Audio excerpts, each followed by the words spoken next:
It all began with Patrick Cullen, my brother, who found the sandy fjord.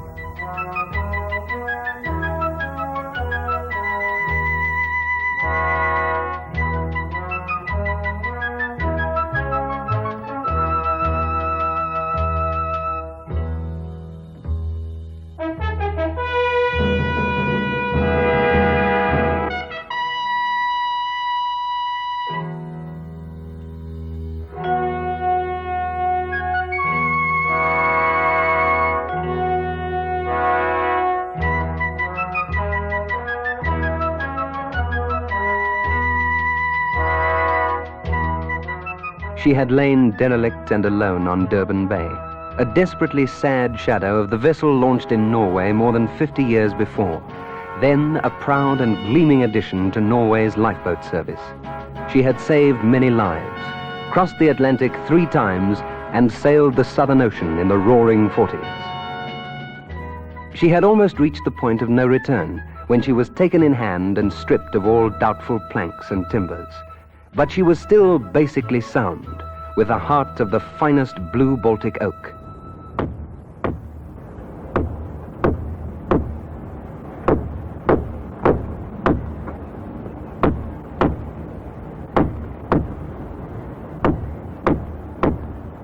A full year's hard work making her shipshape, her great frame was tightened and strengthened against the terrible stresses she would encounter. The sea gives no quarter, and every fastening must be right.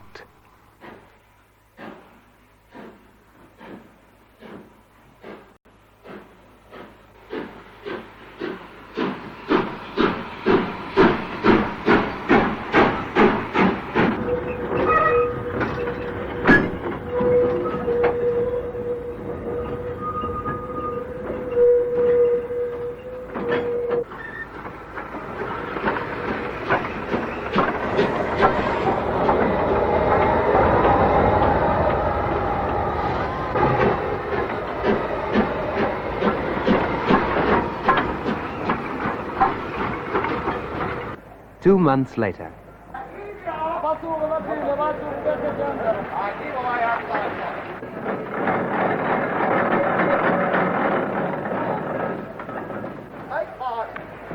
Keeping up weight on that ship, and you can bring that outside rope to his collar.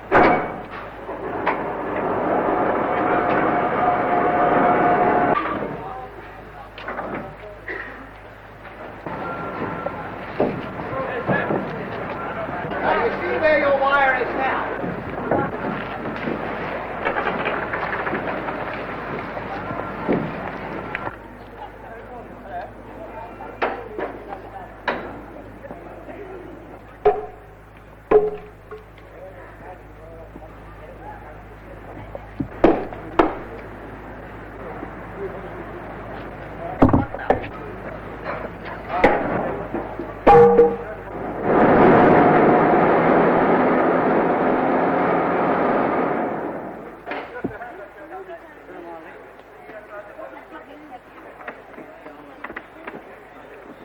God bless the ship and all who sail in her.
3 months later, on the 21st of February 1965, Sandefjord was ready for sailing.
She was away, and as she moved easily into the first swells, she came alive. What lay ahead? How many thousands of miles of water would wash her hull before she came back? How would she, in her great age, take the pounding of gale-lashed sea? She was eager to try herself and her crew.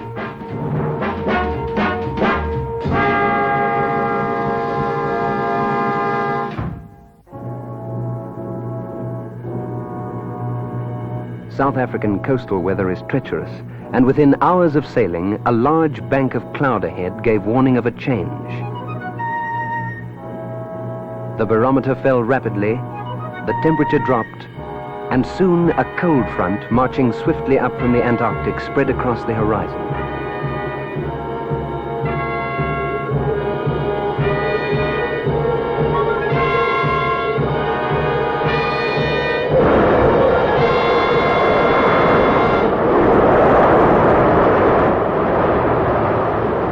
Ship and crew were put through their paces.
Let's have a look at the crew.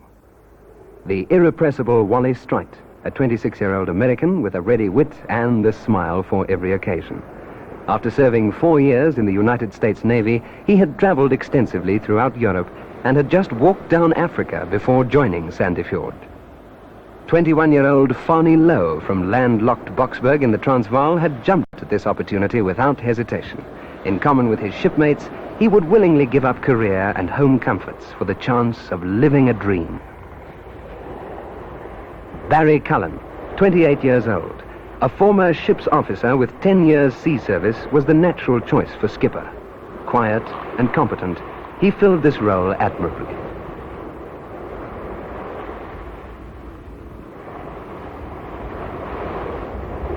Mary Clayton, a New Zealand schoolteacher, a fine asset and a credit to the ship. Patrick Cullen, 24, part owner with his brother Barry. It was he who first discovered Sandefjord and, deeply inspired, sensing the strong, true heart she still possessed, had initiated the action which led through the refit to this day. The only married crew member, he left behind a wonderful girl who stood by him absolutely, sharing in spirit this important venture. And Tim McGuinness, 32-year-old Irishman, journalist, philosopher, and dreamer. He was enthralled with the sea and saw deep meaning in its every mood. This voyage was the realization of a long-held ambition.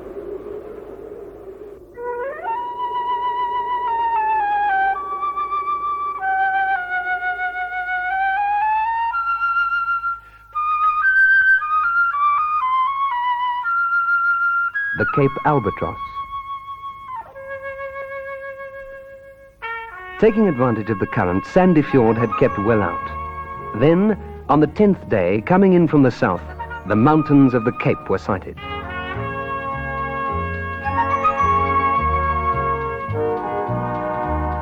She rounded the Cape of Good Hope and reached comfortably up the peninsula towards Cape Town.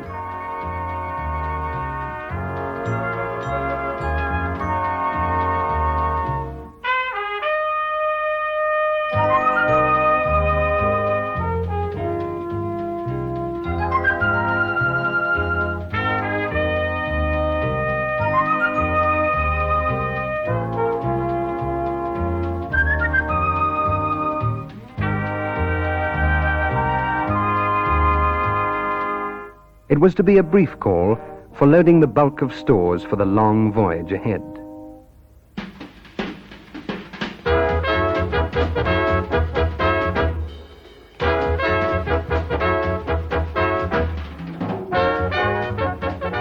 "5,000 cans of food were varnished against rust. She was provisioned for 400 days with such items as 20 cases of corned beef, 15 cases of milk, 600 pounds of potatoes, 500 pounds of onions, 500 pounds of sugar, and 200 pounds of tea. Canned foods would provide for most of the diet, but fresh potatoes and onions will keep for months. There were other essential items.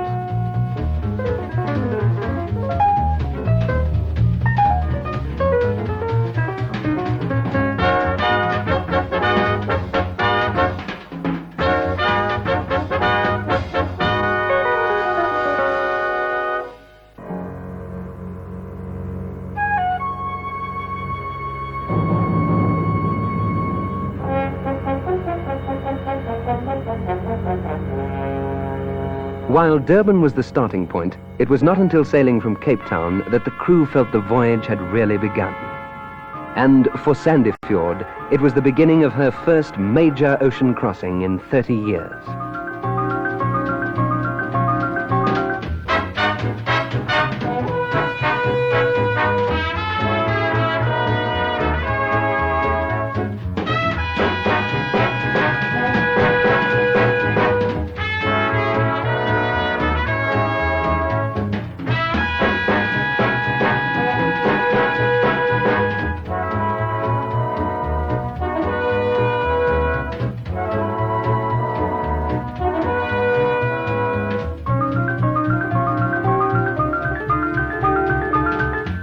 Members of the Royal Cape Yacht Club provided a memorable escort as Sandefjord rushed out into the open sea.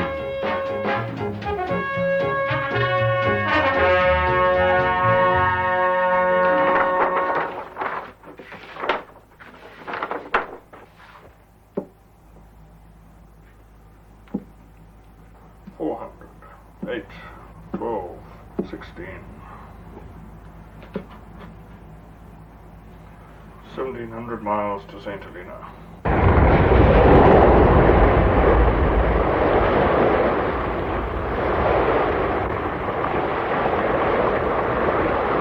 Leaving the boisterous Cape weather behind, Sandefjord picks up the southeast trail. a fine, fair breeze that blows steadily and consistently towards the equator.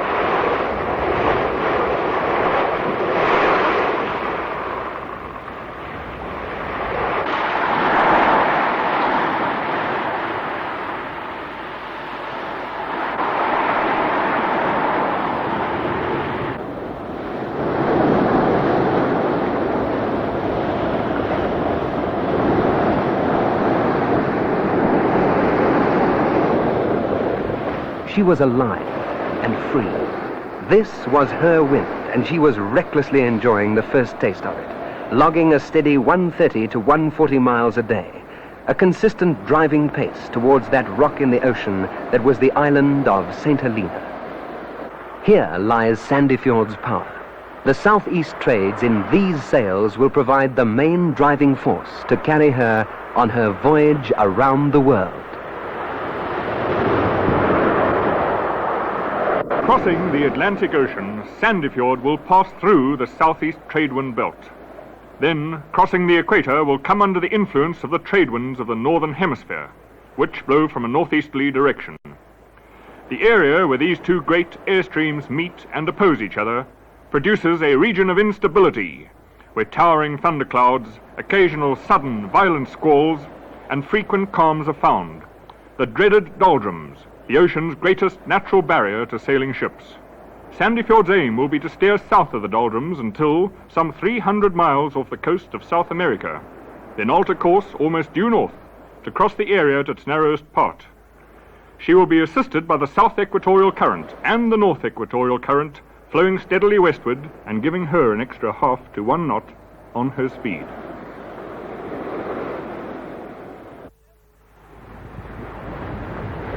Morning, Tim. Morning, Bob. How's it going, matey? Not bad.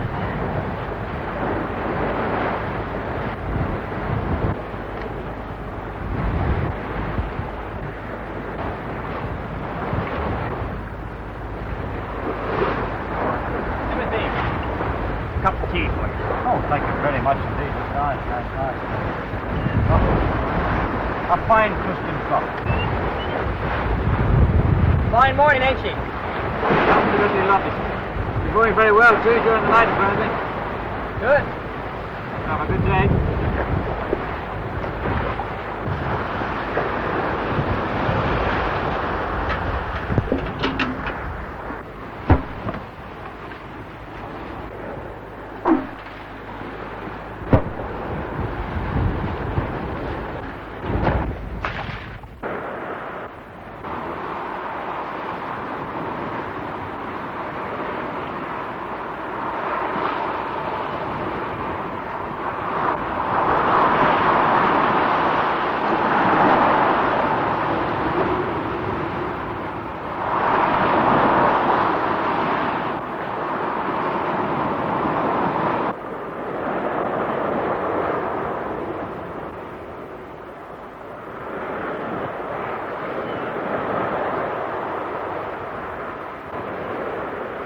Hey, Tim, give her a spin.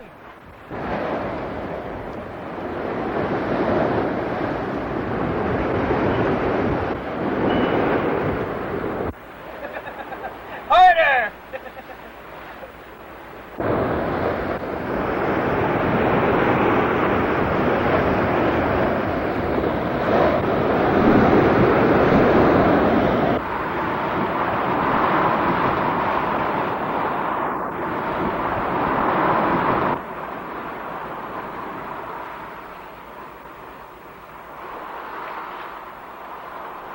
They're porpoises. These cheerful mammals are regular callers on practically every day of the voyage. A brief visit, then they would disappear as swiftly as they had arrived. As we entered the tropics, life settled down to a pleasant shipboard routine. People often ask us if we were ever bored during these long sea passages. Definitely no. There was always something going on.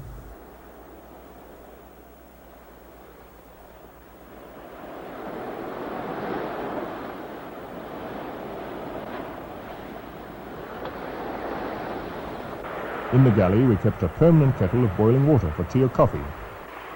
And all the time, Sandefjord sailed steadily on across the ocean. We lived in an immense, private world of our own.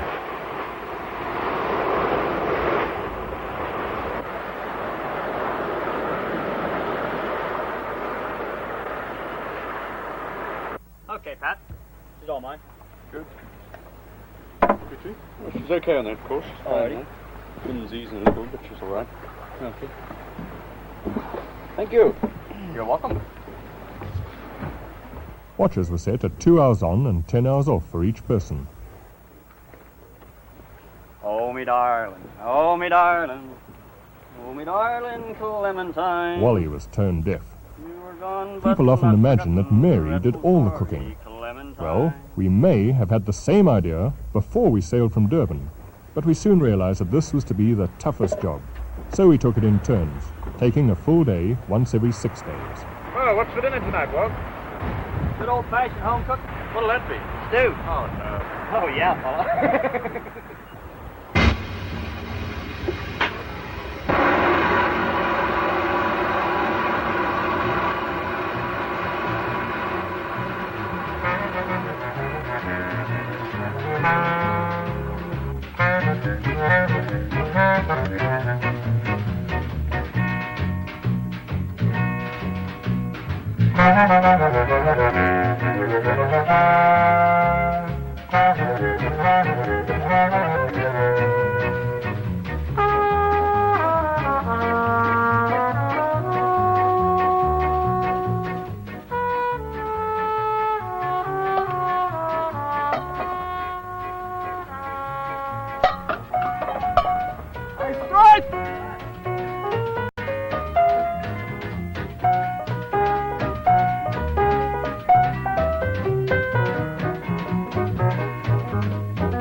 They that go down to the sea in ships and occupy their business in great waters, these men see the works of the Lord and his wonders in the deep.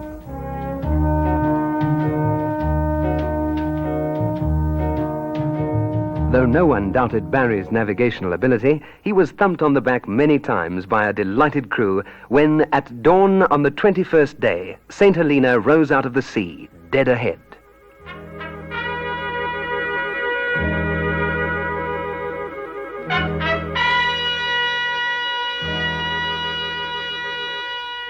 The only possible landing place on the entire island, Jamestown, nestling in a deep volcanic gorge.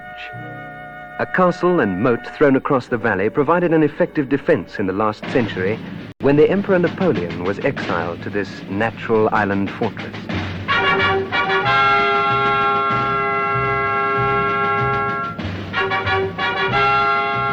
One can imagine the frustration of Napoleon as he roamed the hills and valleys of this remote island, completely isolated from the empire he had created.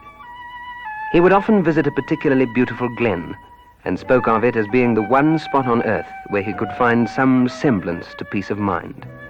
Napoleon Bonaparte chose this as his last resting place.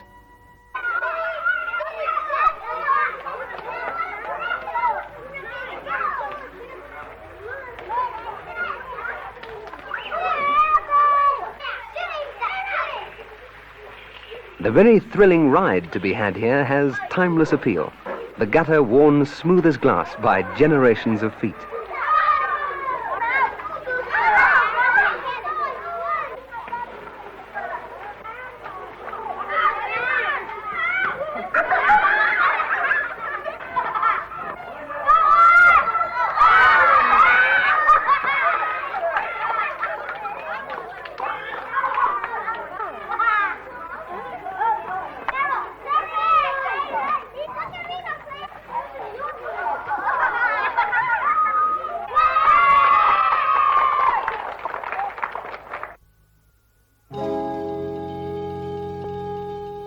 300 miles off the coast of South America.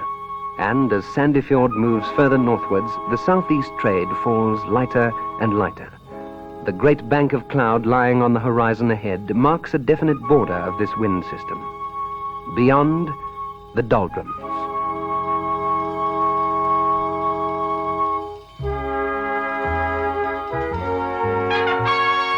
Sailing ships have been known to lie becalmed for weeks on end in this area. However, other than a few heavy rain squalls, of which the crew took full advantage, freak conditions allowed the northeast trades to penetrate far further south than normal, and Sandefjord sped on her way.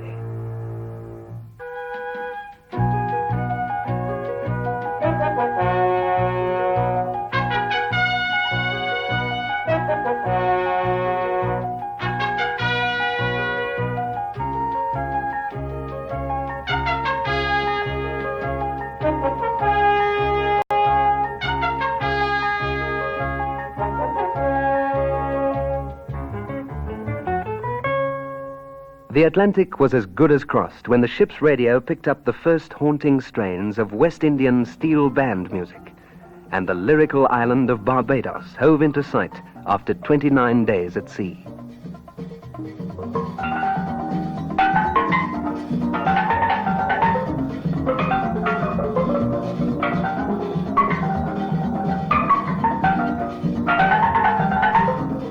Some of the finest cricketers in the world come from Barbados, and it was not surprising to find an island whose people were obsessed with the game. Names like Garfield Sobers and Wesley Hall are worshipped by the islanders, young and old.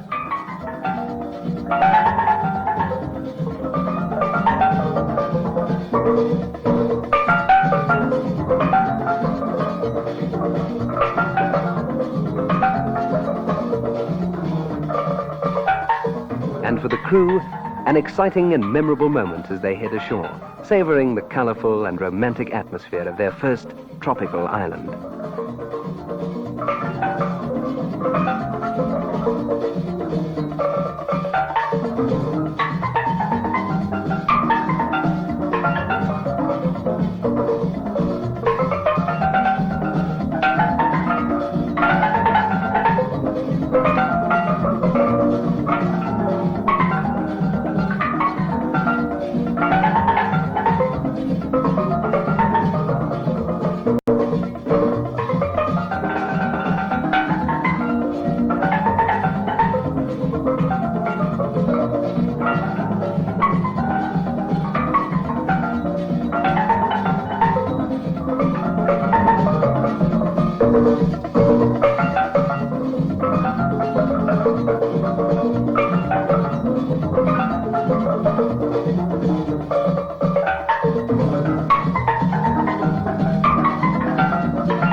The West Indies are one of the last places in the world where fine, big sailing schooners still ply regularly between the islands carrying local cargo. I've been working when these schooners sent us to the bush. One time we met a hurricane on the very good there, and she tear down all these sails. But I still love these schooners, because I raised in there. And I wouldn't have any other life for all the run in Barbados.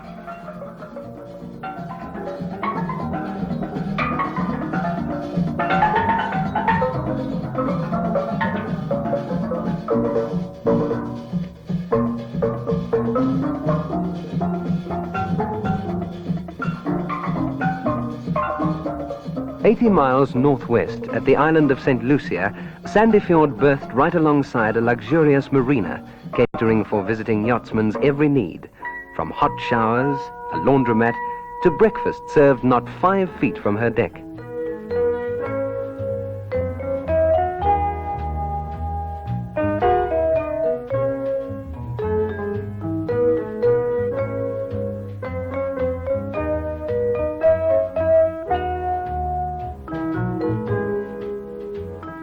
Negotiating dangerous coral reefs and currents, she approached a tiny group of uninhabited keys. The light green water identifies the shallows, and great care must be taken in selecting an anchorage.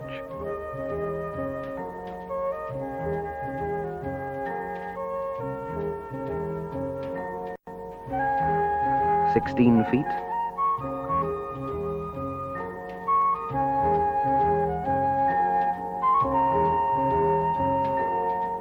12 feet,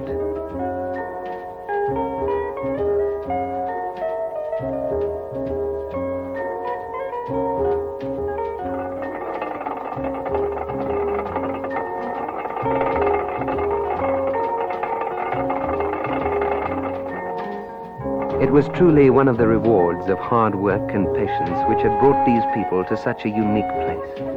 A miniature paradise, alone, and splendid in its simplicity.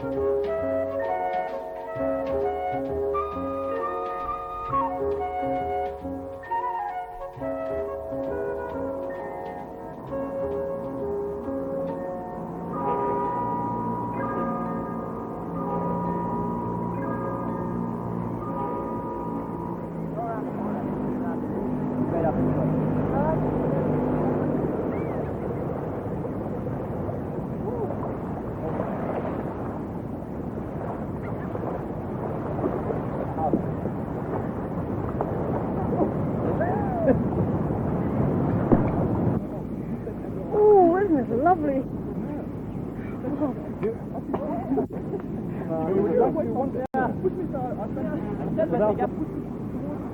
Oh, it's lovely here. Meanwhile, Patrick and Tim take the dinghy and head out to Horseshoe Reef, a coral barrier which protects the group from the swells of the open sea.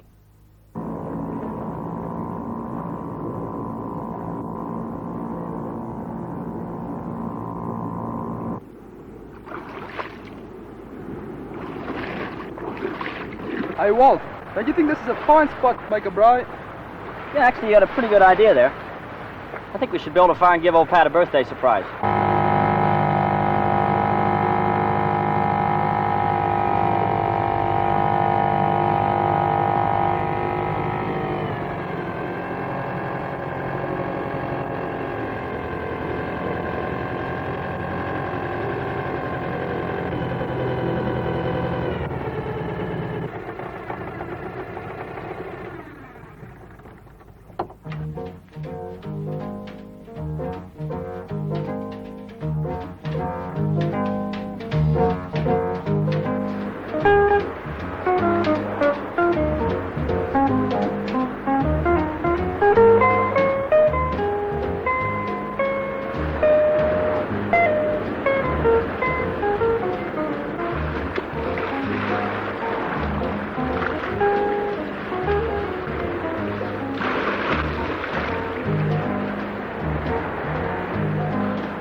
Yes, Mr. Collins, and a happy birthday to you. Are you coming to join us now? We have a wee bit of a celebration. Gentlemen, I'm touched. Would you care for a cup? Here. Tell me how it tastes now. Cheers. Cheers. Cheers. Good luck to you, lad. What? Happy birthday. I hope you see another one. Wow. Well, that's a nice thing to say now. Surely I'm getting to be an old man now. 25. What do you know at 25? How do you quit? Shut it up.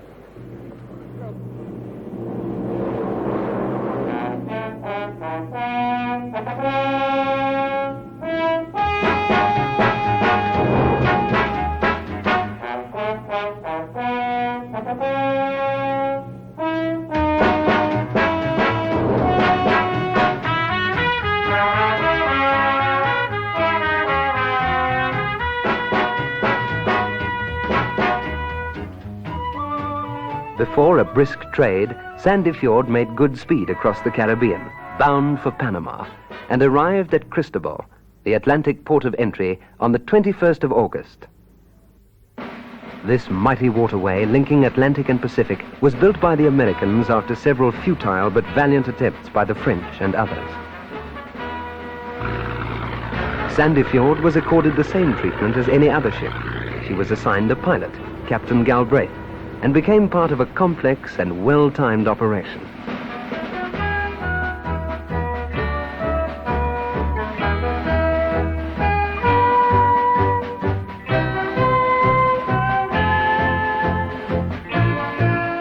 "5 miles inland, she came to the first locks at Gatun.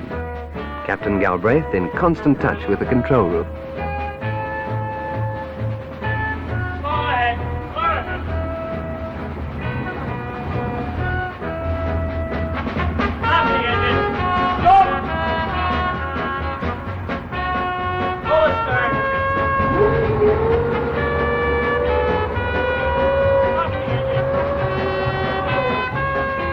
The American yacht Phasalia, bound from Boston to San Francisco, tied up alongside Sandefjord for the passage through the locks.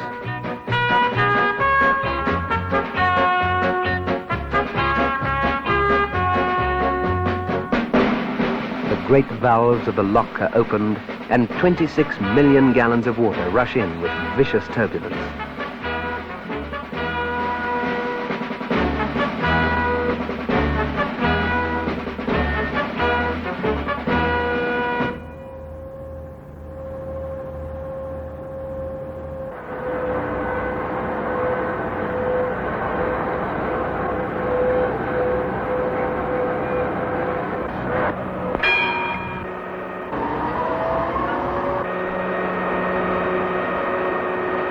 Electric locomotives, or mules, guide the ship through.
Leaving Sandefjord for a moment, let us return to the locks for a clear picture of this operation.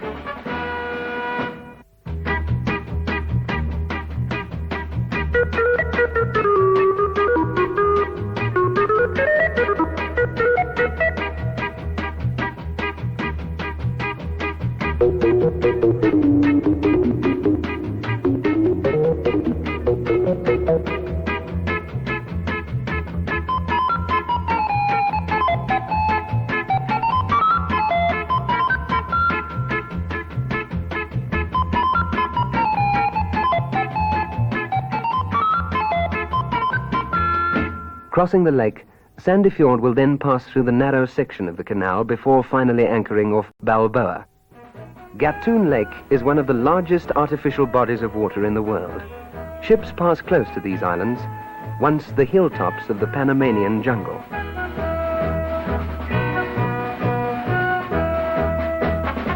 The pilot was delighted with the change in his routine.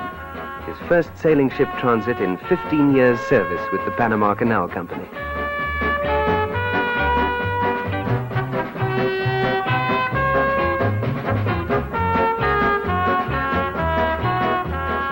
4.5 hours after entering the lake, Sandefjord approached the famous Gaillard Cut, a monumental 8-mile excavation through solid rock of the Continental Divide. It was here that all the principal heartbreak occurred during the construction period. Landslides, floods, the terrible toll on human life through the ravages of yellow fever, malaria, and other tropical diseases.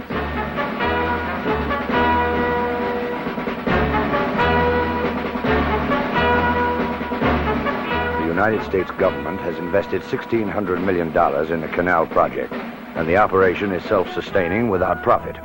Tolls vary, of course, according to tonnage, but the average ship pays about $5,000, while Sandefjord's toll will be a mere $24. By using the canal, a ship can save up to 20 days by cutting out some 7,000 miles of ocean voyaging.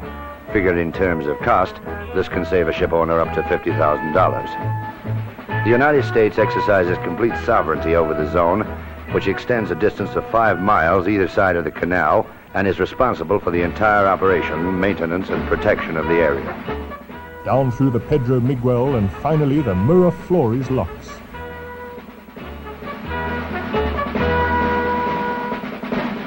The last gates open and the great Pacific Ocean lies before us.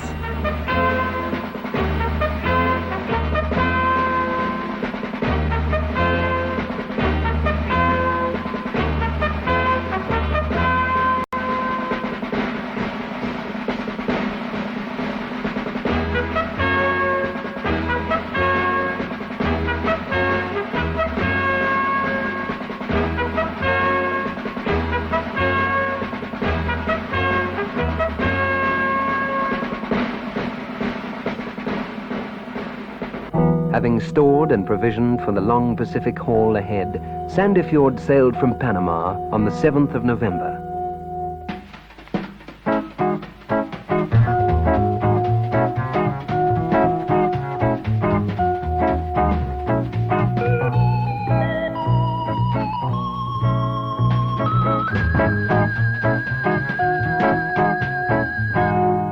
While in Panama, Mary met an old friend of hers from New Zealand, Jack Hargreaves, professional skipper aboard the luxurious American millionaire-owned schooner Dante Dio, bound for the Far East. The two ships sailed in company for the remote and mysterious Galapagos Islands.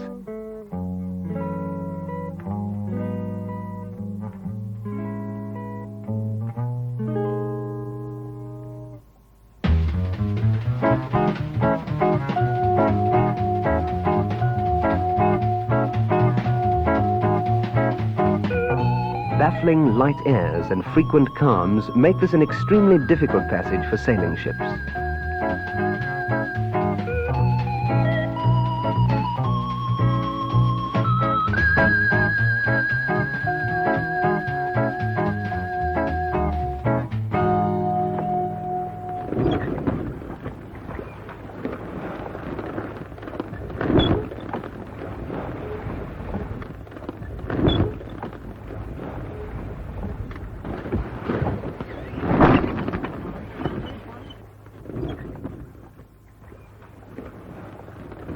It's about that time again. Damn wind. Okay, we better get it down now, fellas. You ready, Pat? Now walk forward.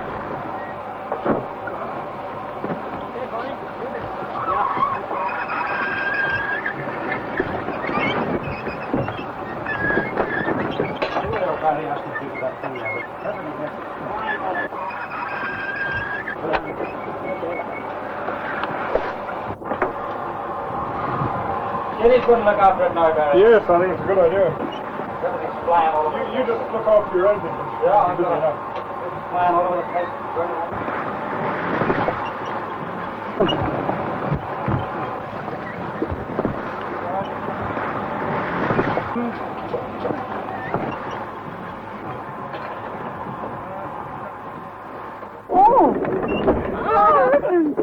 That was definitely a shark. Yeah, but remember a few days ago we saw this one. That we thought was a shark. I don't know if it could... The one I seen now was moving much faster through the water than this guy. This guy doesn't look like he can move hardly at all. And that's what it says here. Its movements are limited.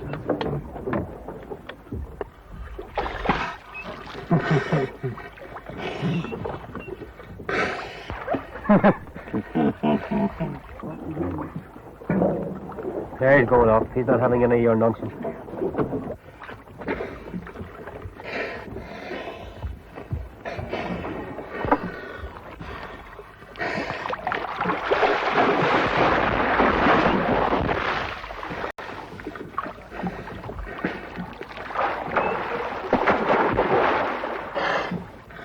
Look at that big sunfish over there. Eh?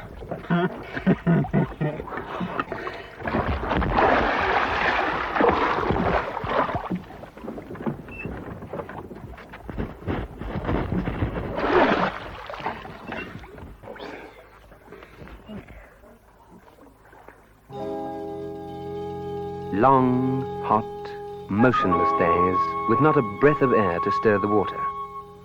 Sleeping in airless bunks became unbearable, and Patrick set about rectifying the matter.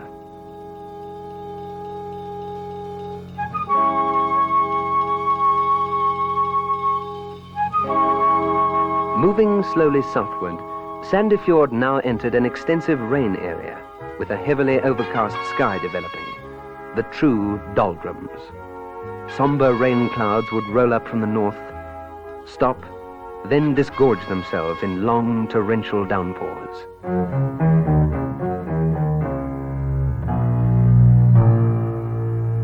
Down below, clothes and bedding remained permanently damp, and all hands longed for the fair weather trades to the south. A brief squall, and Sandefjord would spread her wings, covering 2, maybe 3 miles. Then the wind would die, and the sails were lowered again.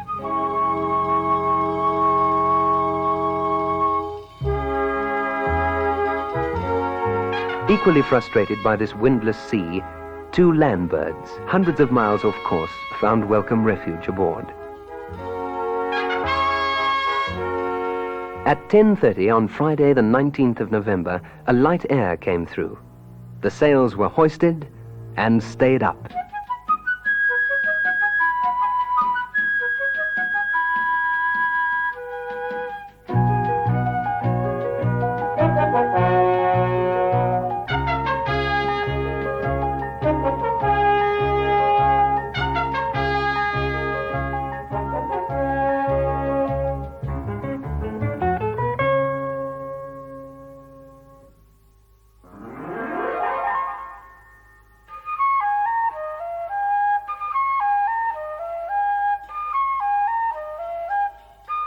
After these weary days at sea, the eerie presence of a mysterious and strangely different land was sensed by all on board as the ship approached Galapagos.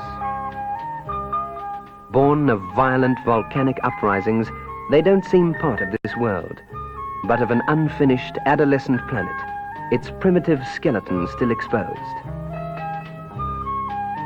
Kicker Rock, rising majestically out of the sea, provided an awe-inspiring introduction to the islands.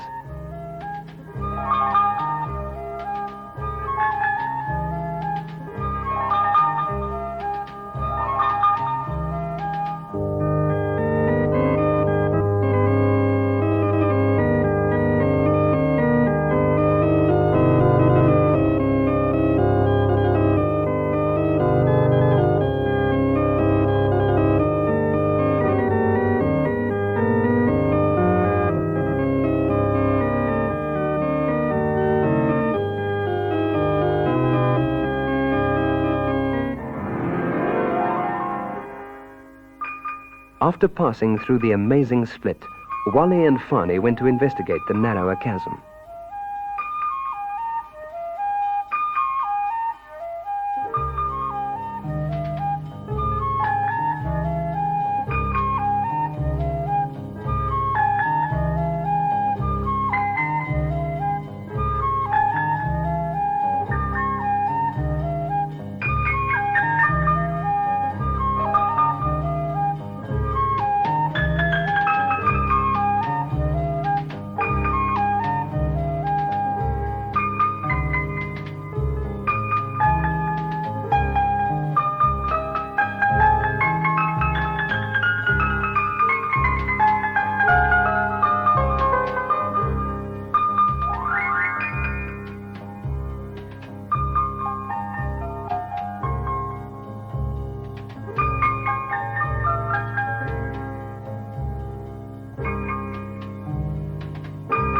30 miles westward, Barrington Island.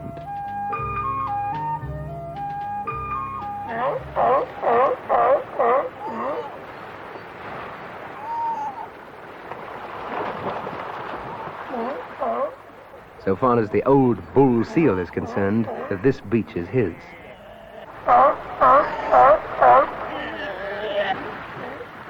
Strangers in his eyes are possible contenders for his beach and harem. His sole aim is to establish his authority.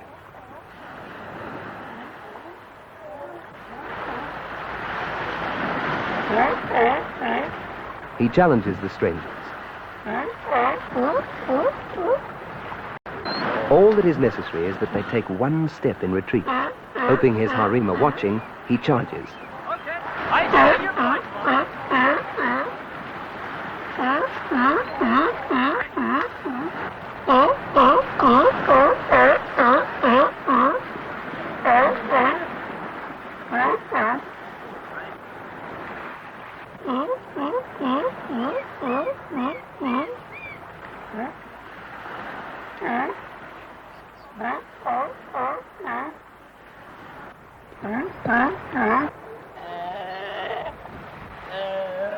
In his view, the matter is now closed, his honor fully vindicated.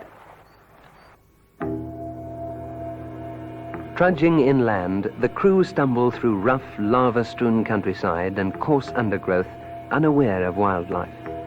But life is aware of them. Eyes are watching their every move.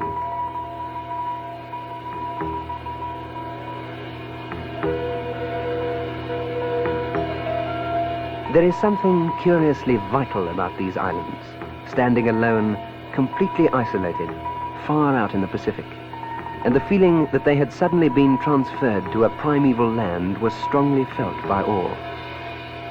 Below them, Sandefjord lies in a perfect natural harbor. A moment's pause and reflection as they gaze down on the grand old lady who had safely brought them this far. While the rest of the crew proceed further inland, Mary, perhaps feeling the need for a little solitude, returns to the beach alone.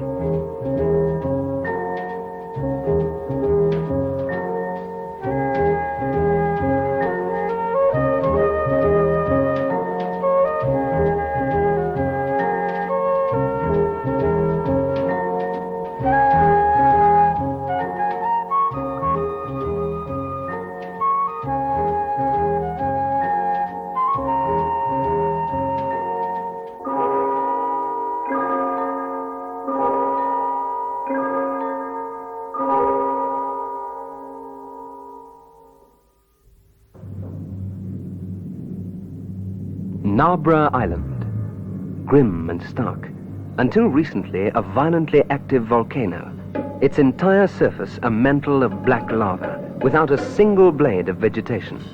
And yet, along its shoreline, it harbors the strangest collection of wildlife to be found anywhere in the world. Pelicans, flightless cormorants,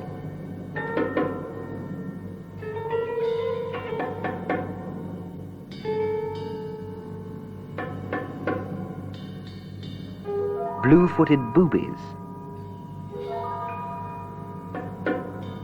penguins,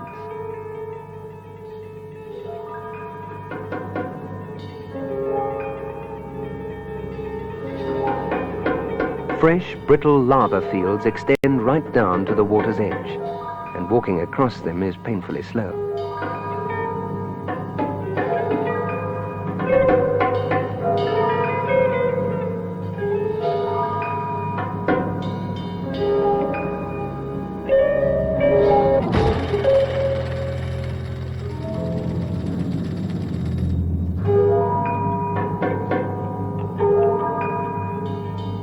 Canophilus subscristates, the Galapagos marine iguana.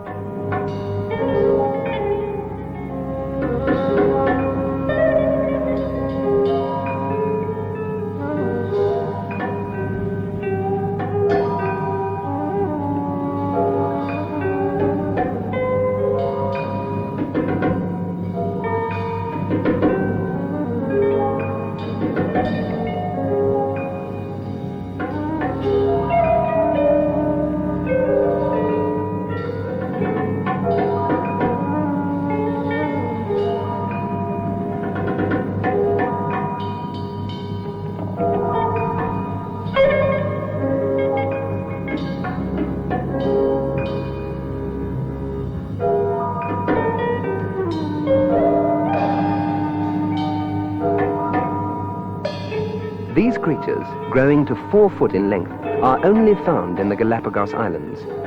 They live off seaweed and algae, are harmless and totally unafraid of man, whom they and their fellow inhabitants have scarcely ever encountered.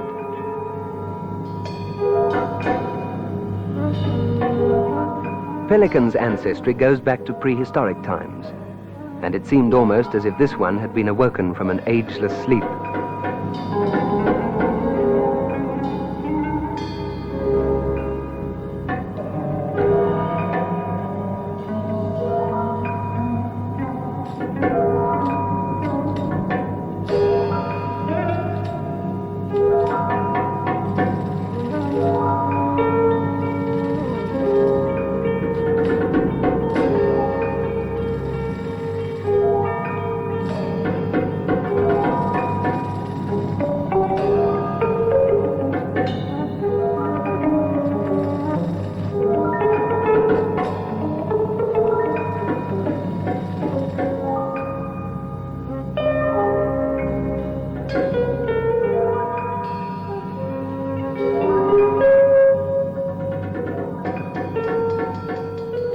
As if to make up for the lack of color elsewhere, nature has brilliantly endowed the crabs.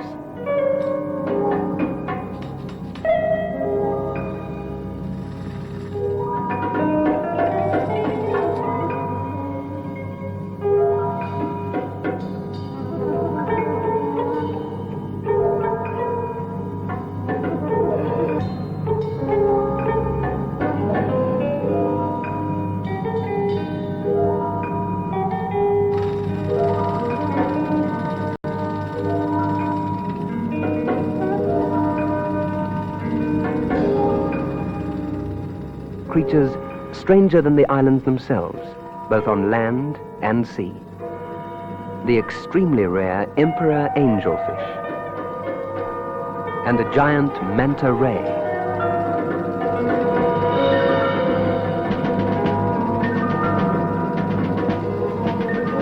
Leaving this eerie cradle of a new species, Sandy Fjord now sailed to Isla Isabella, the largest island in the Galapagos group, but arid and completely uninhabited.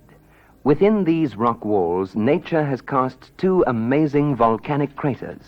The one in the distance contains very high-density salt water. The lower has a narrow opening to the sea and forms a perfect natural harbor, Kalita Tagus. In this remote, extraordinary spot, 2 events took place which were to significantly change the future course of Sandy Fjord's voyage. Firstly, they rendezvoused with the Dante Dio, last seen off Panama. Mary was thrilled to see Jack again, and he invited her to join the schooner for the passage to Tahiti. It was sensed that she was experiencing an extremely difficult conflict of emotions, her loyalty to Sandy Fjord and her desire to join the Dante Dio. Then, to the absolute amazement of all concerned, a 3rd sailing ship entered Kalita Tagus, commanded by Captain Gordon Keeble, RN retired. The 3-masted topsail schooner New Endeavour, out from London, bound for Australia with a crew of 21 young Britishers and Australians. Circling the Sandy Fjord, Captain Keeble bellowed, "I suggest a race to Tahiti."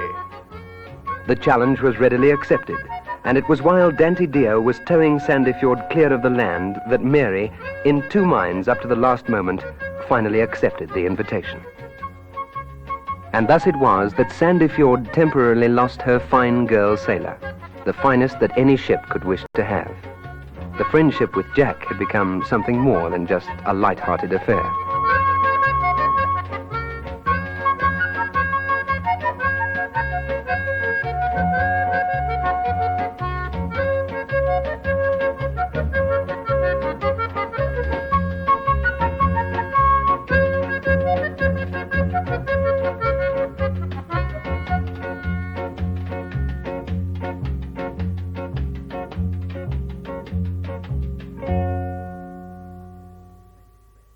New Endeavour, under all plain sail, slips gracefully by, while Dante Dio forges swiftly ahead, taking Mary with her. The sight of 3 sailing ships standing out to sea from this lonely outpost was a unique and stirring one.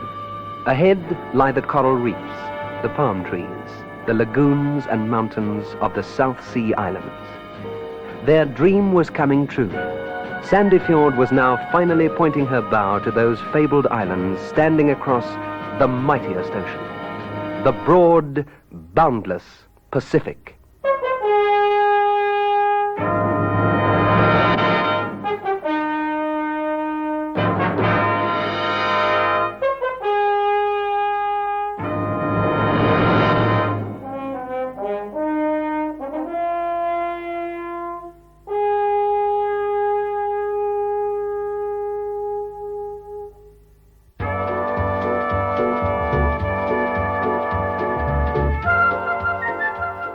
Days passed peacefully as the crew fell into the easy routine of a long, comfortable trade wind passage. It was 3,000 miles to Tahiti, but time passes quickly at sea. There's always something to do, something to think about, or to learn.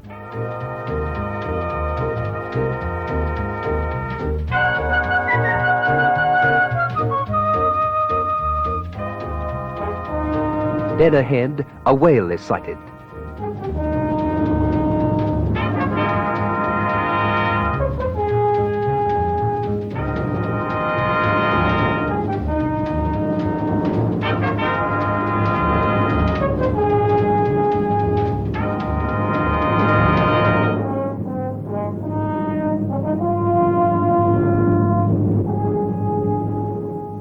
"15 days out, at dawn on New Year's Day 1966, the magnificent sight of a square rigger under full sail greeted the crew.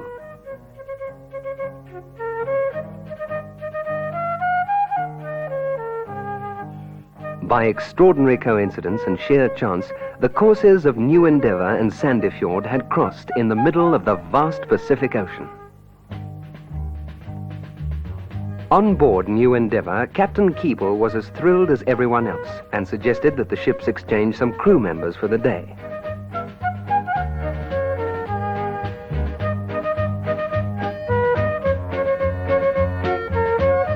Maneuvering under her stern, a line was passed down to Sandefjord. Patrick went first, followed by Farney.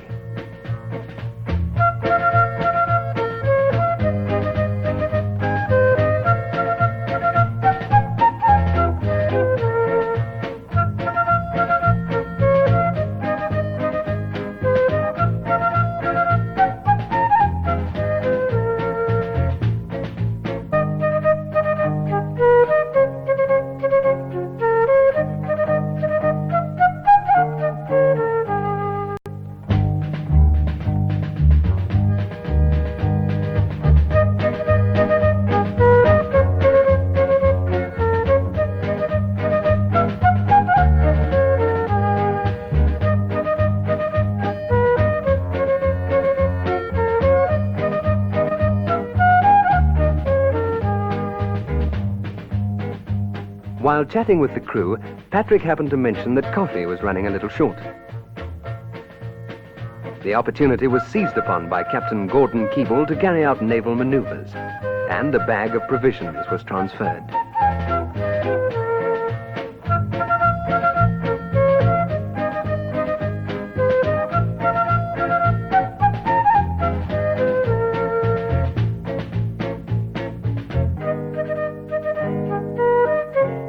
After spending the day sailing in company, the crews returned, and the two ships went their respective ways.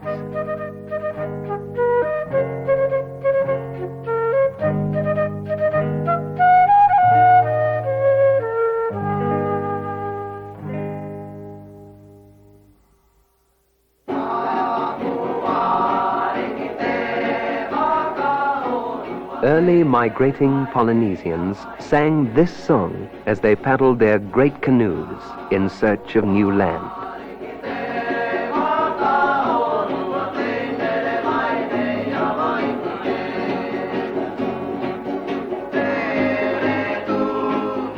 Those who found Tahiti found paradise. Later, Captain Cook discovered Tahiti for the rest of the world.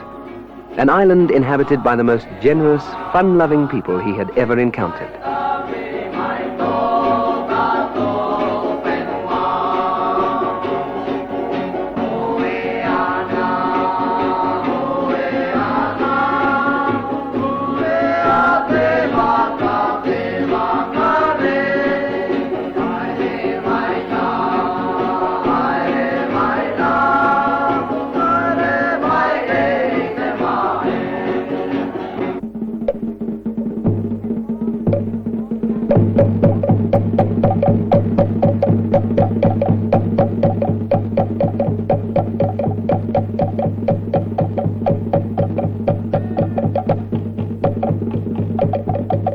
Today, while Tahiti has undergone great changes, the essential happy Polynesian spirit remains.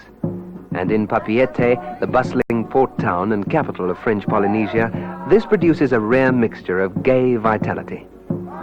Papeete has become the meeting place for tall yachts and schooners from all over the Pacific. Sandy Fjord joined this select company of yachts, and her crew eagerly awaited their first letters since leaving Panama.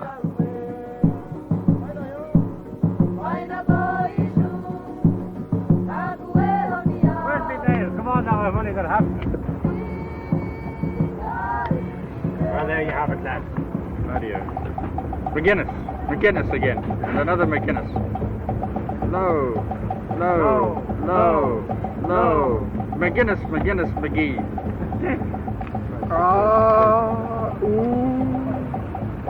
Mate, you've got it, mate. Similar funny with the glasses on. They look very nice. There's a little gold chain.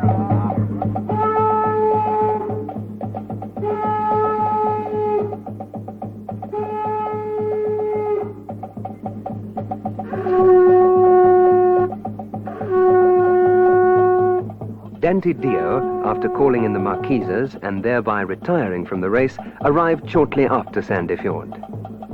It was good to see Mary again. It was soon learnt that she had decided to stay with Jack, and a great farewell party was planned.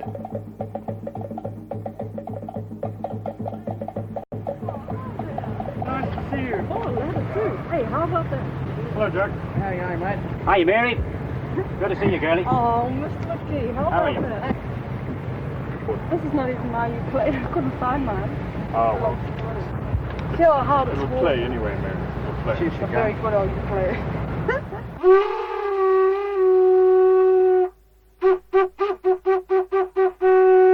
Come on, Mary. Come on, sing for us, Mary. Come on. Mary? Yes, please. Sure. Here we go. Stand up. There we go. Oh, I'll tell you. Oh, hoochie coochie Henry of Hawaii, he does the hoochie coochie in the sand. On the beach of Waikiki beneath a coconut tree, he does the hoochie coochie dance to beat the band in old Hawaii.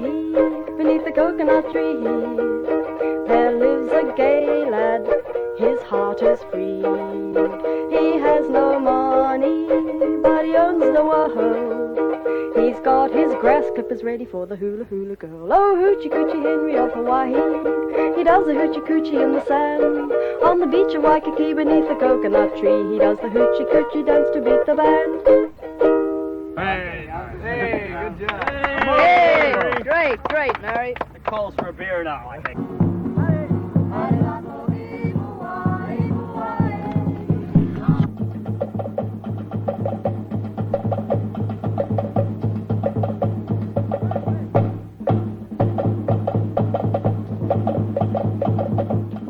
The magnificent Chilean trading ship Esmeralda, bound for Sydney, made a brief call and was treated to the traditional Tahitian welcome.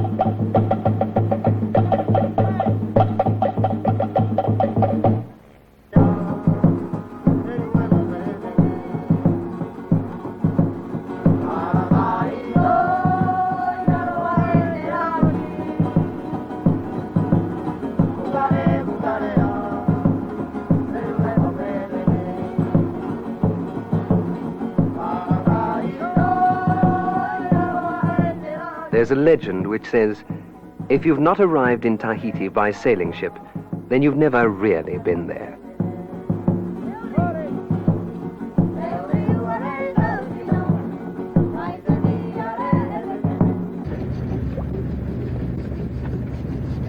Hey, Walt, how's about a good old cold beer at Quinn's this evening, eh? Best idea you've had in a long time.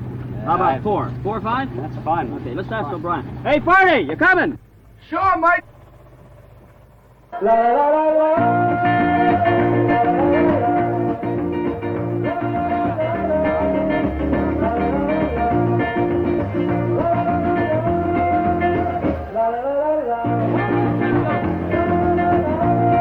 Quinn's Bar is famous over the entire South Pacific Ocean, reigning supreme as the noisy hub of Papiete's nightlife.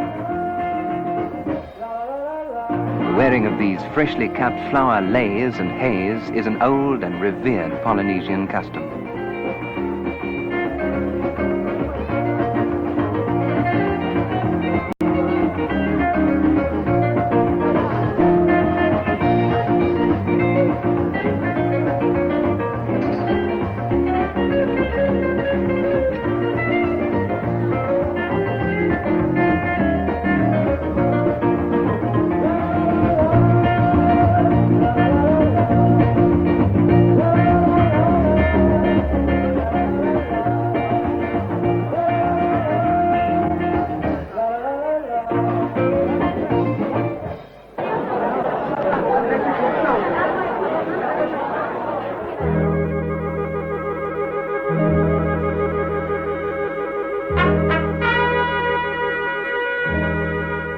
"17 miles across the water, the mystical, enchanted island of Moorea.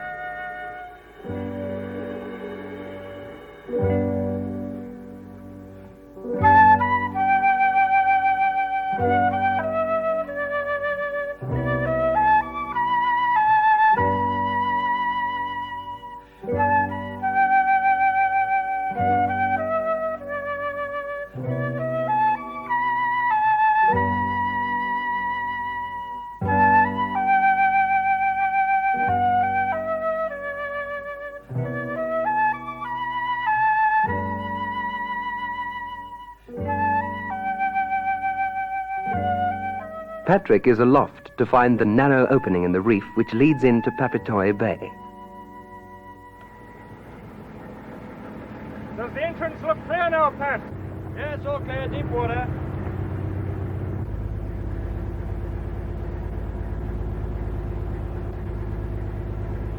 Righto, Fonny. Let her come to port now.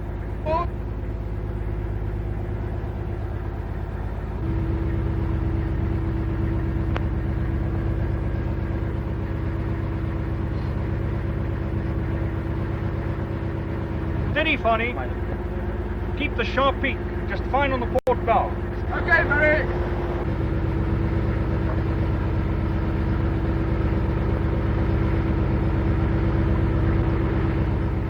Here, the traditional Polynesian way of life continues as it always has done.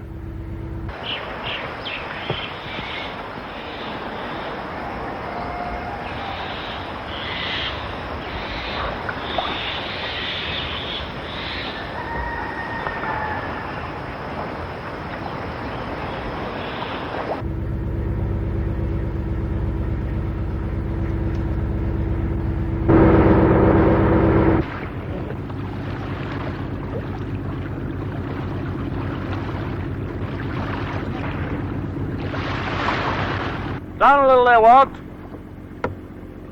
Slowly. All right, a little more. Let it go.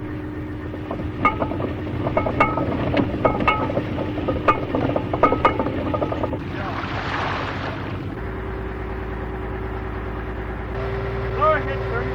Slow.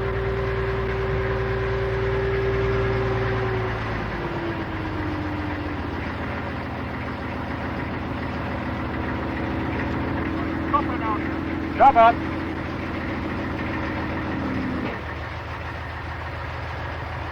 Astern. Turn.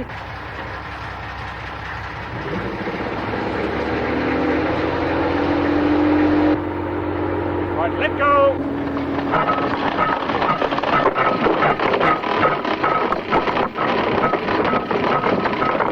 Hold it. Right, let go again. Easy. Whoa. Slack away. Right, hold it. Little more, slack away.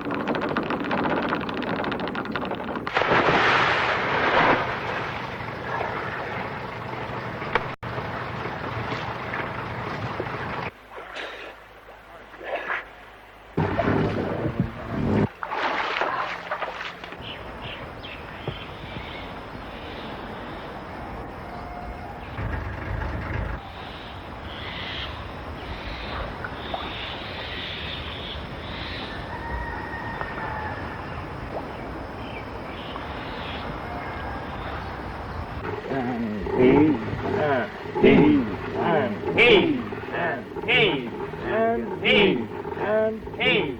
and he. Come on, McGinnis, put some muscle behind it. I haven't got any muscle to put behind. The only muscle you got's around your mouth. He.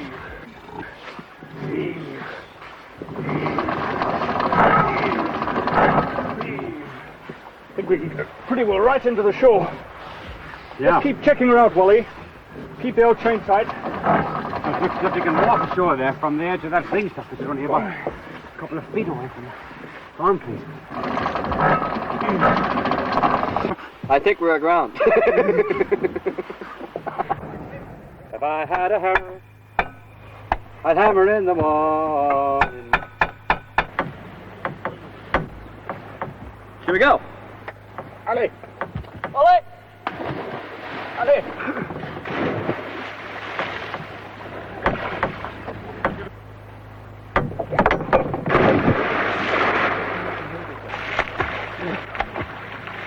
Oh, it's lovely.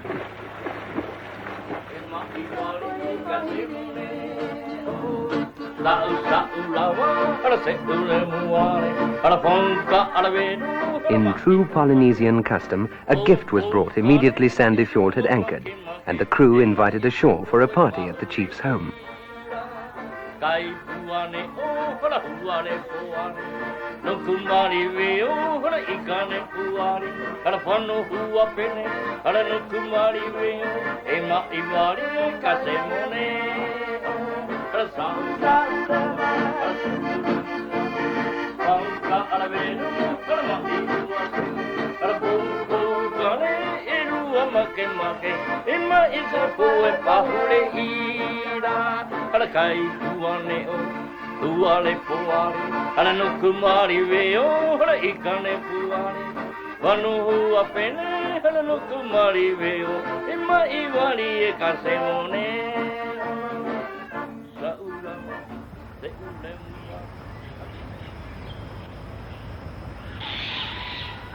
Ollie! Ollie!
Hello, Papa.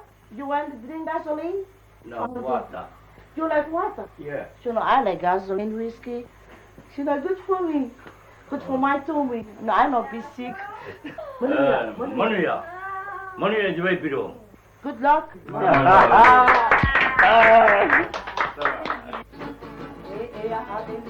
Sailing from Moorea, the chief honors the ship with the Tahitian name of Otaha, meaning seagull. Te paidit panai matu tonai o ota.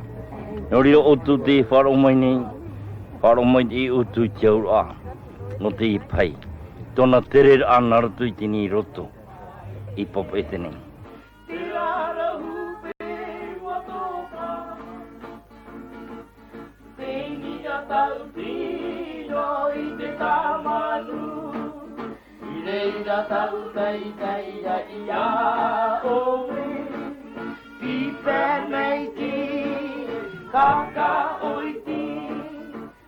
"100 miles out, Sandefjord paused at a small Pacific atoll.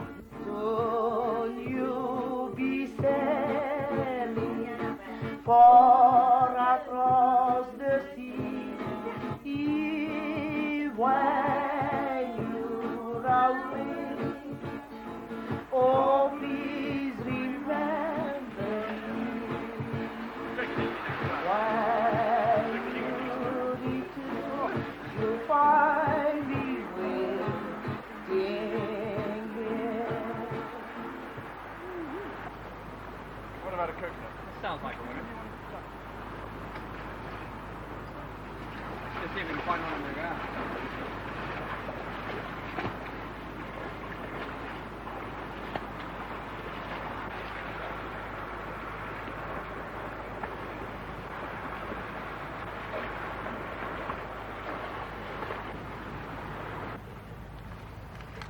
This is a nice young one.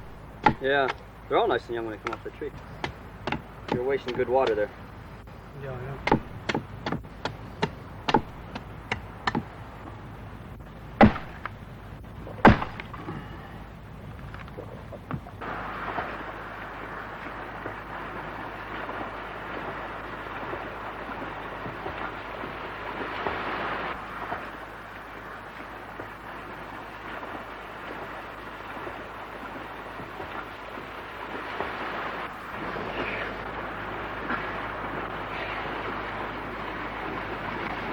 Well, chaps, this looks like the end of the South Sea Islands for us.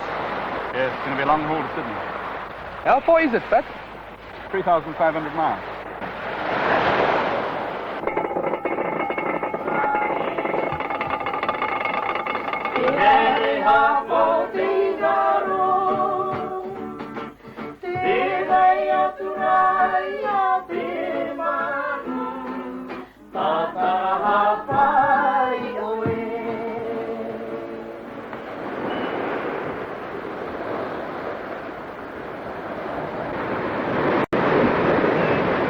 Bound for Sydney, Australia, on what proved to be the toughest passage yet, Sandefjord met persistent westerly winds in place of the expected southeast trades, which meant beating against the seas for days on end.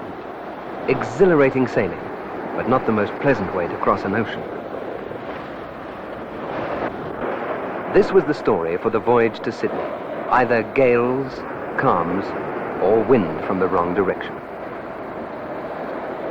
Passing close to French atomic testing grounds, an aircraft carrier on maneuvers was sighted ahead.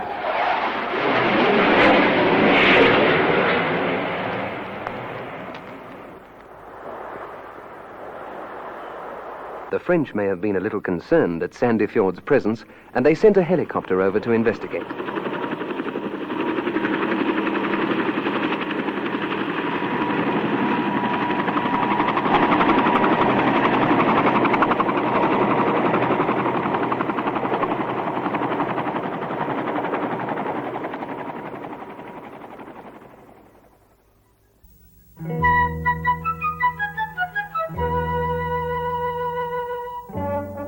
After 30 days at sea, food was running low, and extra efforts were made catching fish to supplement the diet.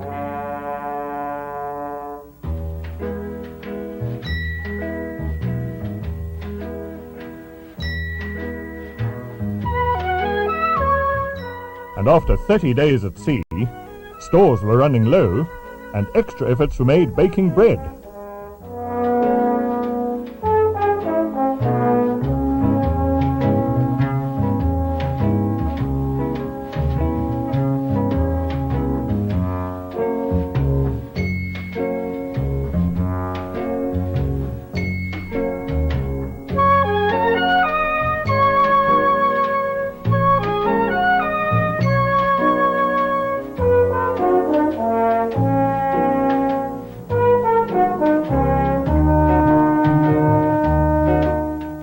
Hard as a rock outside, raw inside. 40 days out, Sandefjord was still some 800 miles off the coast of Australia, having experienced very light winds. Fortunately, from this point on, a moderate breeze developed, and she made good time into the coast. As daylight broke on the 45th day, Australia appeared ahead.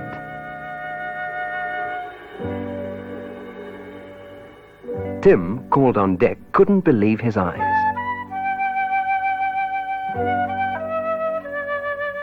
Moving down the coast, a Sydney radio station spoke of a bleak weekend ahead, with gales and heavy seas forecast.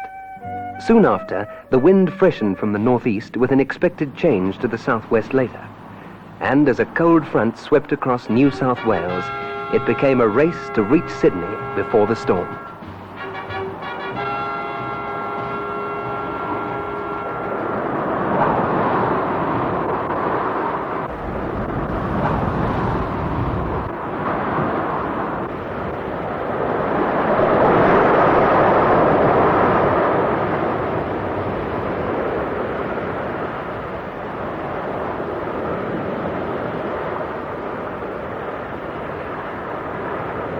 Patrick Cullen tells the story of the night that followed. It was a terrible night. The wind struck with incredible force just after dark, building up some of the biggest seas I think any of us have ever seen. We shortened sail and tried running under jib and mizzen only, but even this was too much. She was going too fast for the helm to answer. Then it happened. An overtaking sea slewed her round. The wind slammed the sails across in a jibe, and with a tortured crack, the mizzenmast broke at deck level. The others were on deck in a flash, and for nearly 3 hours we battled to secure the mast. How no one was not knocked overboard, I will never know. By morning the wind had eased, and all hands turned to, squaring up the shambles below and lashing the mast on deck.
The jib topsail was set in place at the torn working jib, and Sandefjord clawed her way slowly to windward.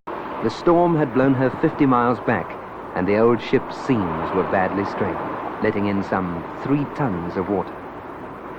A bird, blown off the land during the storm, takes shelter on Sandefjord's deck.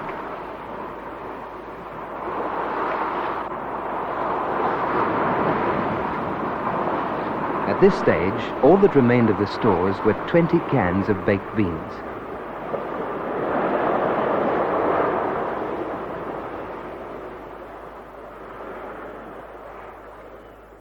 Finally, on the 2nd of June 1966, Sandefjord passed Cape Hawke Lighthouse, worked her way down the coast of New South Wales during the night, and was off Sydney Heads at dawn of the 50th day.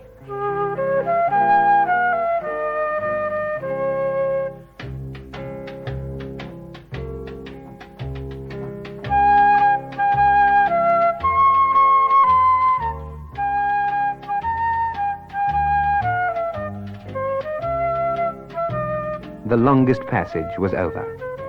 On a bitterly cold morning, the gates of heaven literally opened for the weary crew and battered ship as the great city of Sydney came into view round South Head.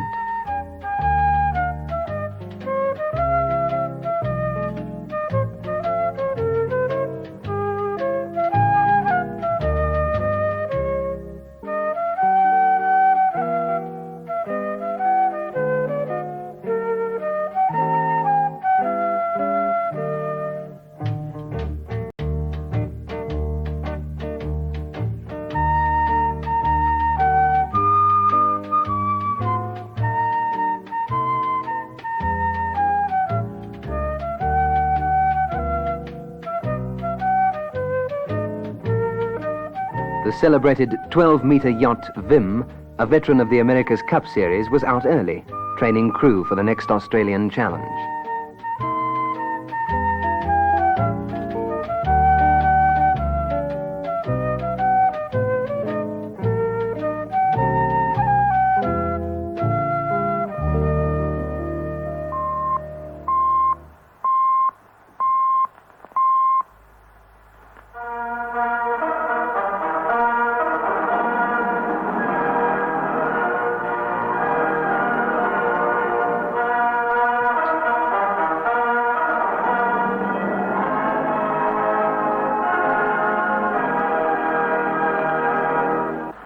This is the national news from the ABC, read by Peter Dawes-Smith. A few moments later, after the headlines. Yacht, which has sailed almost around the world, limped into Sydney today with a broken mizzenmast and a very hungry crew. The ketch Sandefjord weathered 4 Pacific gales in 50 days en route to Sydney from Bora Bora, an island near Tahiti, and food had to be rationed. The mizzenmast was broken 4 days out from Sydney.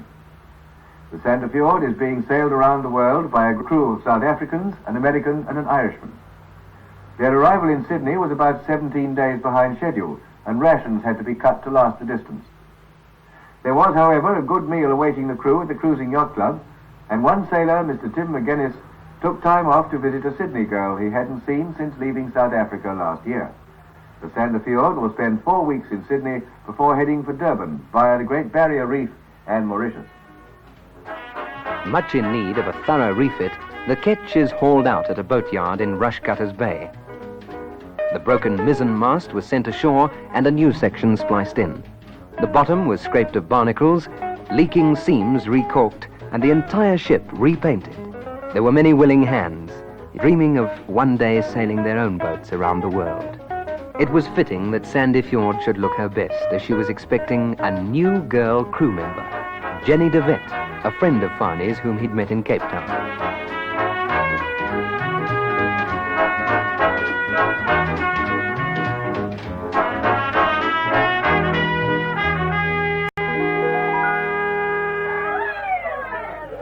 How would you like to hear an Irish song, eh? No, I wouldn't. Come on. As I went out one morning to take the pleasant air, laddie-doo-dum, laddie-doo-dum-day. As I went out one morning to take the pleasant air, I overheard a mother scolding her daughter fair, laddie-doo-dum, laddie-doo-dum-day. Get in and wash them dishes and shut your prattling tongue, laddie-doo-dum, laddie-doo-dum-day. Get in and wash them dishes and shut your prattling tongue. You know you want to get married and that you are too young, laddie-doo-dum, laddie-doo-dum-day.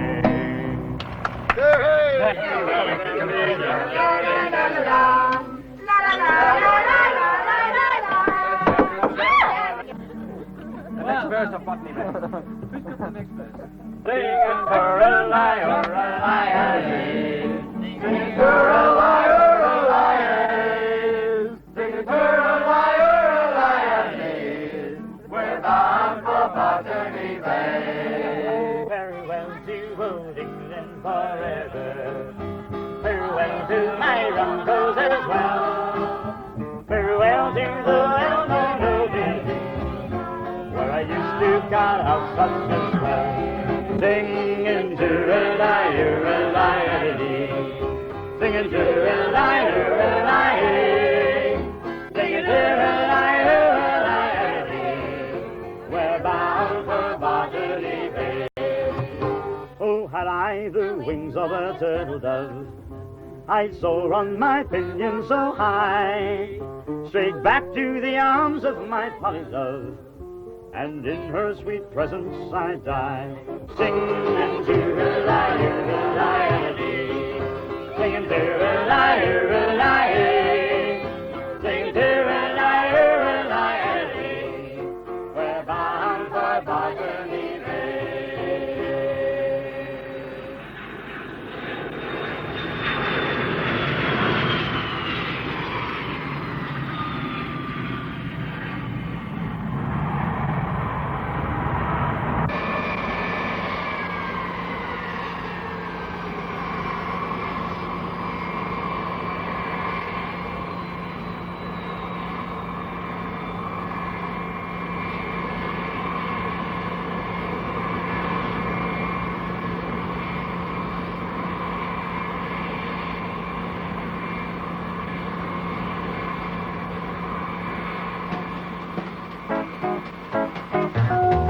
in Tahiti, when it was known that Mary was definitely not continuing the voyage, the skipper had written inviting Jenny de Wet to join the ketch for the final 3 months of the voyage from Sydney to Durban.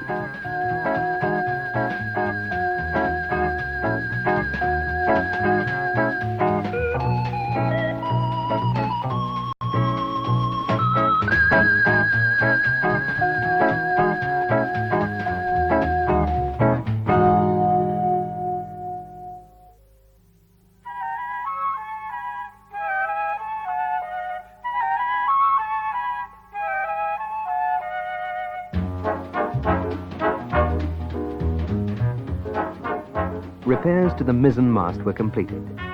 Wally Strite took up his time-honored position at the windlass, and the mast was re-stepped.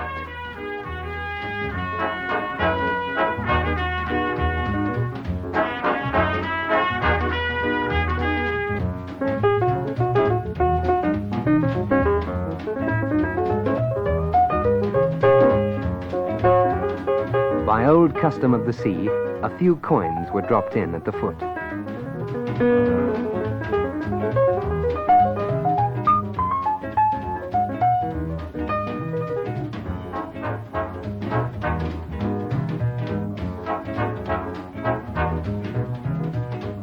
After 5 weeks in this swinging city, Sandefjord sailed.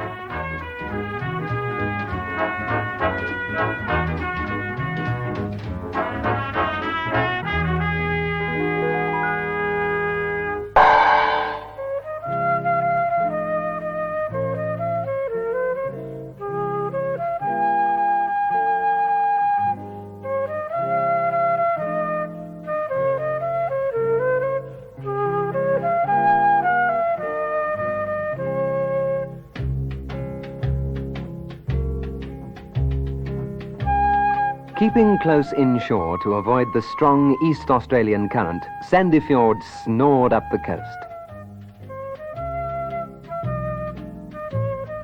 Jenny adapted to life on board like a duck takes to water. She and Farney spent many hours on the wheel together.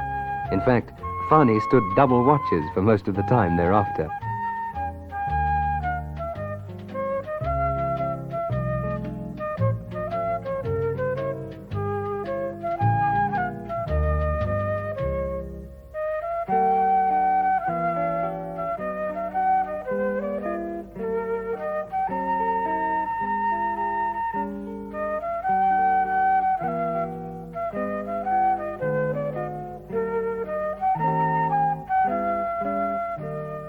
Passing Lady Elliot Island, Sandefjord entered the inner route of the Great Barrier Reef. From this point on, she would contend with strong currents, vicious tidal rips, and of course, lying just below the surface of the water, the coral reef itself.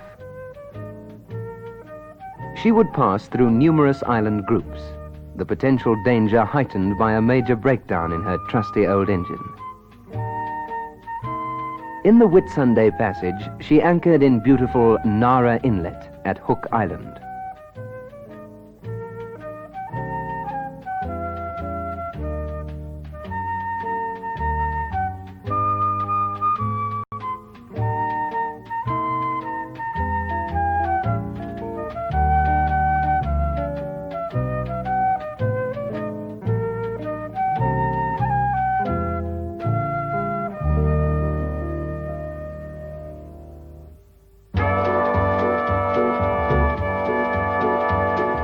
Continuing northwards, Sandefjord passed through Drake Passage, the exit from the Barrier Reef. Here, a lonely Aboriginal mission station serves this remote region of Queensland's great outback.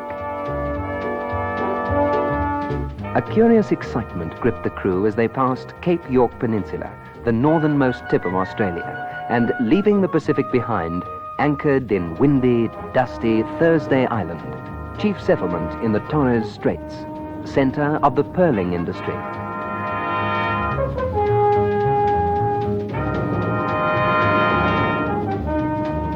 The proud Torres Strait Islanders dive to incredible depths for pearls, working from these fine sailing luggers.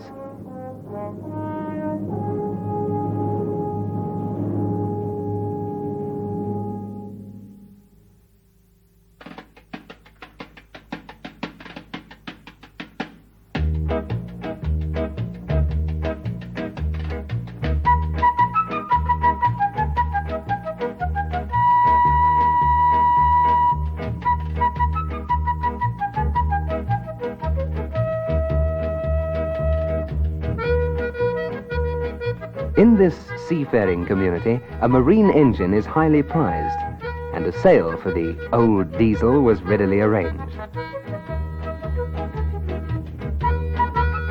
The lucky buyer, Warren Barsley. And here's the boat in which he plans to go crocodile hunting in New Guinea. Rushing out into the Arafura Sea, Sandefjord gathered momentum for the last lap, the Indian Ocean. There's an old saying amongst sailing ship men that when a ship's bows are pointed for home, the girls have got hold of the tow rope.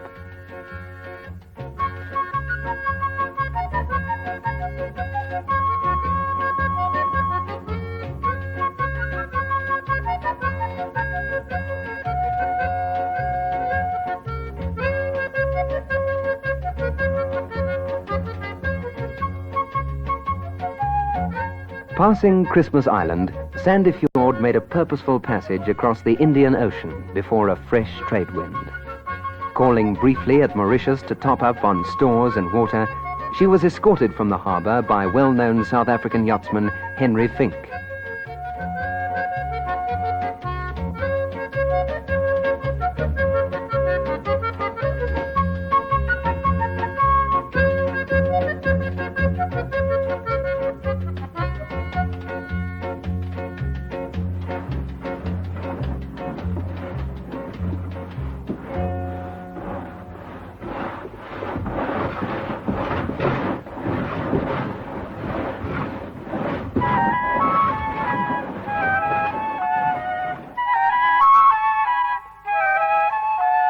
The great pride in their ship was given expression in a spontaneous desire by the crew to have Sandefjord looking her absolute best.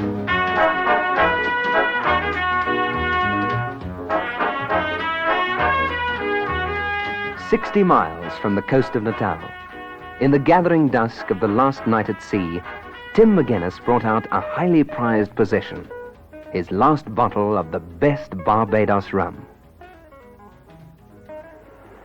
A toast, Tim. A toast. Indeed, a toast. A good and gallant ship, Sandefjord. Sounds good. Sandefjord. Sandefjord. Sandefjord. The rum's not bad either.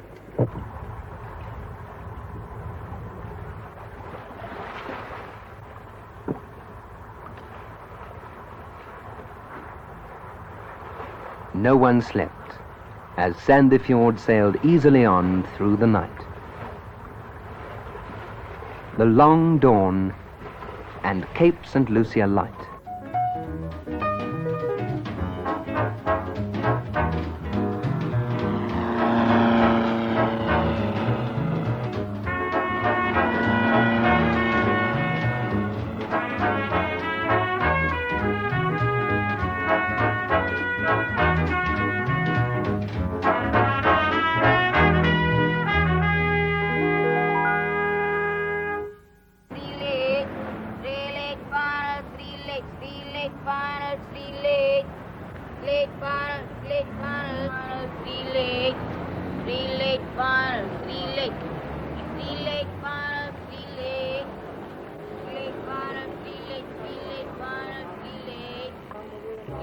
The word spread quickly, and local yachts sailed out to meet her.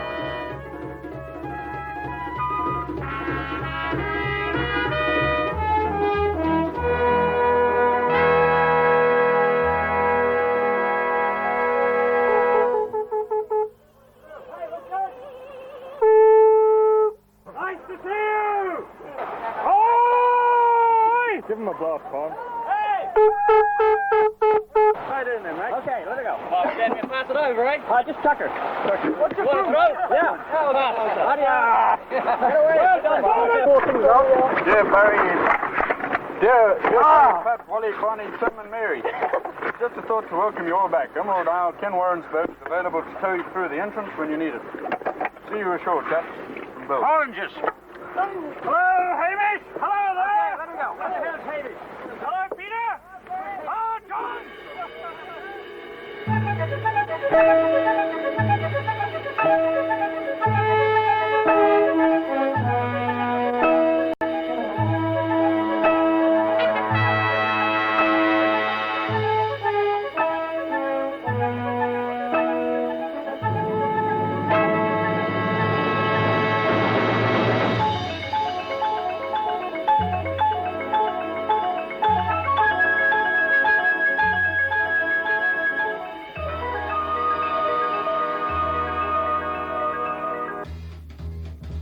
Patrick's family.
Yes, you held on to it beautifully. Hello, Jerry, man.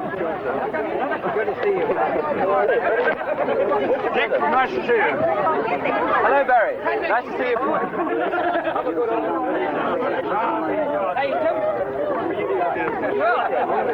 Congratulations. We need have such a long time. We were looking forward to it. Marty! Oh, Roger. Are you well? Very well. Nice to see you. Yeah, good to see you back.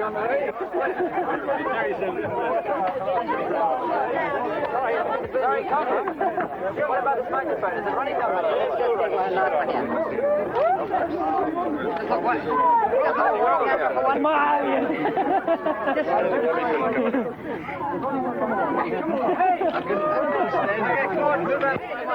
Right. Thank you.